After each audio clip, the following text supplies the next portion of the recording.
All clear has just sounded, and it's starting to get first light. The whole town is covered in smoke, and the smell of death is all around me. Fires have been raging all around amongst the bits of snow that is still lying around the ground. From the Llandasi oil refinery to the docks and over as far as Town Hill, Mayhill and the surrounding areas, the fires have been lighting up the night sky for miles around, and no doubt as a beacon for that madman Hitler's Luftwaffe. It wasn't the first attack that our town had been subject to. There was a series of raids in the summer of 1940 and the autumn of 1940. This had resulted in damage being caused to the copperworks and even an attack on RAF Fairwood. These raids had frayed our nerves. It had started and generated both official and popular concerns that our area had been left unprotected. At the same time, some people began moving out of the town centre, each night sleeping in tents, huts and in cars, even on my own division of the Gower and other neighbouring areas. Some areas have formed up as new locations, such as Holtzfield in Merton and Sandy Lane in Pennard. We've been lucky from those early raids, but then 3 nights ago we received the air raid warning sign that we were going to be attacked again. I was used to the various false alarms and took it in my stride. Then, on the 17th of January 1941, we were subjected to a large raid. This resulted in 58 people being killed and 41 acres of the town centre being affected from high explosive and incendiaries. On the evening of the 19th of February, I was working evening shift from my station. It was a very cold February night. Since an incident only days before of a German lone plane flying very low over Swansea docks, machine gunning dockers, civilians and anything and anyone. Our division were being used on the request of Swansea Borough Police for any extra help to protect life along with law and order, which could occur. On the 19th, around 6:30 or 18:30 hours, we received a red warning that a raid would be imminent. I and a few of the lads made our way to Swansea. We'd been issued with a metal helmet, as our custodians wouldn't protect us from possible debris, and a respirator and bag in case we were gassed from the air. The air raid siren sounded not long after 18:30 hours or 6:30.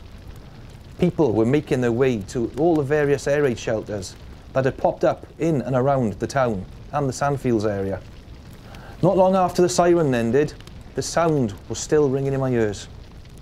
I was in the process of directing civilians to the shelter near Castle Gardens when the boom of our own guns from the Mumbles and all around Swansea let loose with their salvos.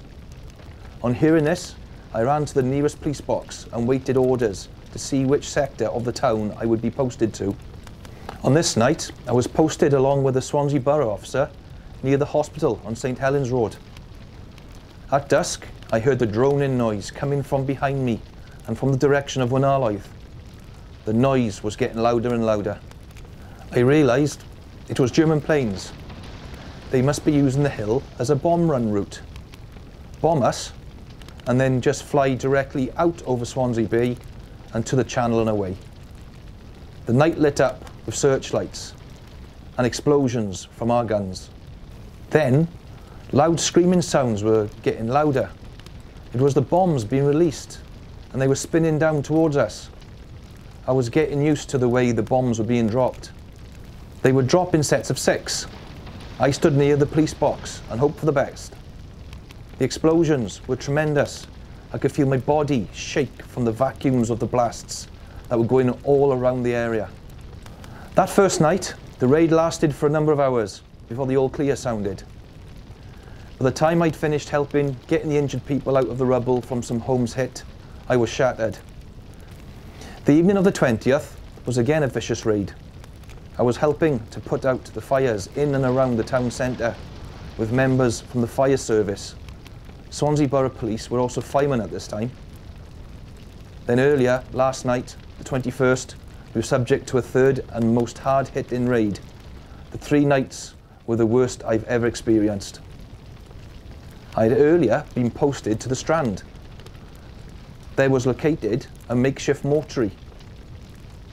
There was a constant flow of casualties being brought in and from over the damage-ravaged area. I was crying inside and hurting. However, I could not show it and tried to be strong for the families looking for the loved ones.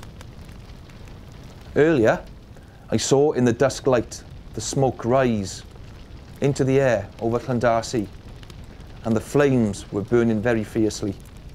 I knew then that tonight something was going to happen.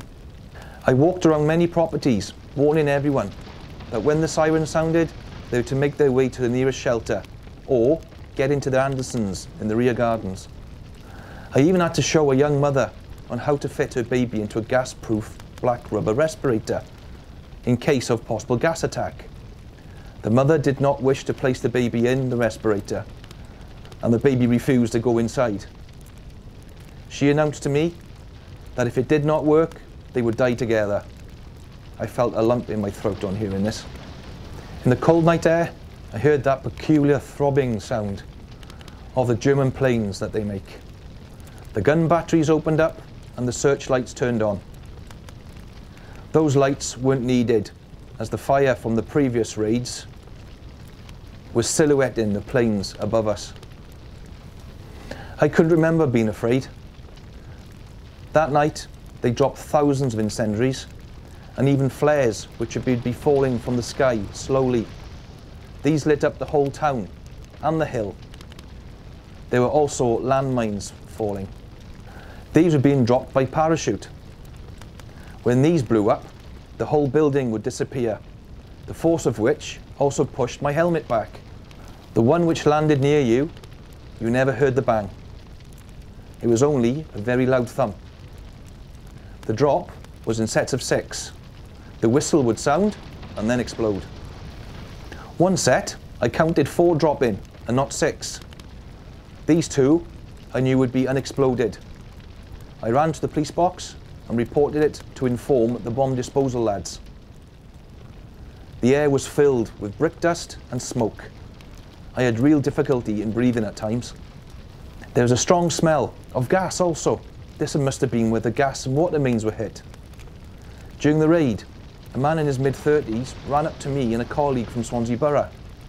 We were informed that there was a family trapped in Tidal Crescent after the street was hit. On calling for further help, I spent the remainder of the night clearing rubble as the bombs were landing all around us. I'm tired and exhausted. I could murder a brew. We've got one out, and she's been taken to Swansea Hospital. I hope she makes it. Just been told that St Mary's Church took a number of direct hits by incendiary bombs, and now it's a shell. The whole town centre is a ruin. Our Swansea's dead. Goat Street has ceased to exist. The town centre is flattened. The old castle is a shadow of its former self.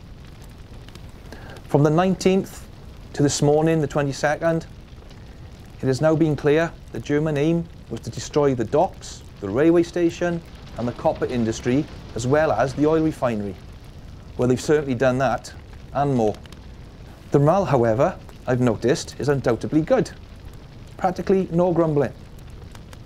We've already been used to the terrors of being bombed and the damage, disruption and the tiredness that is inflicted. All we can do is make the best of it and move on and eventually rebuild.